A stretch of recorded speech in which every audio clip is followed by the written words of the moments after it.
Ülkemin tezler satınla. Abi sen bir gelik mineli. Assalamu alaykum əmmə, yaxşımızla yadlarınızda bolsa, şu çəp tərəfimizdəki kotejimizi satıva qoyuverdik. 2 gündə satılıverdi. Şu vaxt köp adam soraverdi. On tərəfdəki satılanmadı.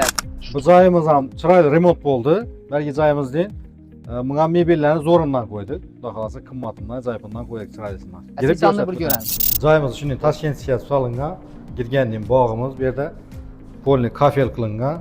Yanında barbekümüz, üstler kürsü koyup otursa buladı bir de. Kuxnemize köçeden hem girip çıkadan etip koyduğumuz eşik, hem içandan hem girip çıksa buladı. Əsas eşik beğendim. Esas eşik beğendir. İçan göstərmir. İçanını görsün. Videonu axır nəsə görsəyizlər, öyümüzdə polnislərə göstərib verəm şu videoda. Öyümüze girgendiğin on tarafımızda prixoji caylaşkan, umanliklerin rakoynalar, miyahki mebeller koyulgan, televizor koyulgan, birimizde podvalat çöğürüş xotumuz, garajımıza şuradan düşüp çıkıladı. Yan tarafımızda doğruda zalımız caylaşkan, en ahırgı modada mebeller, perdeler koyulgan, galılar, yaxşılarından döşelgen. Yanımızda spalnimiz, spalnimiz hem en ahırgı modada mebeller koyulgan. Ben de sanuzelimiz, sanuzelem tayar. Kuxniyamiz çıraylı mebeller bilen cihazlangan. Razmerler hem katta, tamam kichkina emas. İkinci etajımızdan görsatib o'tsak. İkinci etaja chiqqanimizda bizning shunday 7 metre 560'lık zalımız kütüp aladı. Birimizde televizorlar, üstler kürsüler koyulgan, tayar. Qallarım yaxşılarını Eranski qalla döşəlgan. Perdeleri koyulgan. En axırғы modada nazik perdeleri koyup bergen brend. Bana balkondan çıxdıq bu. Balkona mı çıksa oladı. Bir anda katta spalnimiz.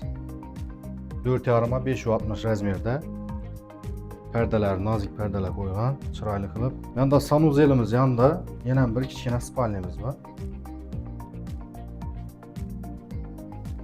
Spalnimiz yanında, ikinci etajdaki sanuzelimiz. Bir gap bilen joyimiz 100% tayyor.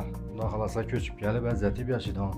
Görüb durğanlarınız deyin, mebellər həm yaxşı, sifətlilər işlətilən, pərdələrimiz həm tizollarımız həm qalılarımız həm en yaxşıları qoyulğan. Berə kuru giyimlərinizdən kəsəyizlə boldu. 100% yaşaşa teyyar cayımız. Garajımızdan keyinki xanamız boladı bir. Berə xalasazda bilyard qoyuşlarınız mümkün. Xalasazda sport zal etsəyizlə boladı. İndividualını özlərinizdə ideyalarınızə qarab ətəvərəsilər.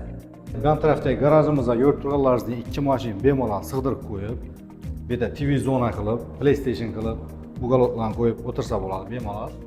Bir de zinamızdan üye girip çıksa boladı. Zoralar bilen gelip futbol görədə o yer karotçu. Ha. Baxadır indi Bernin lokasiyasını düşündür.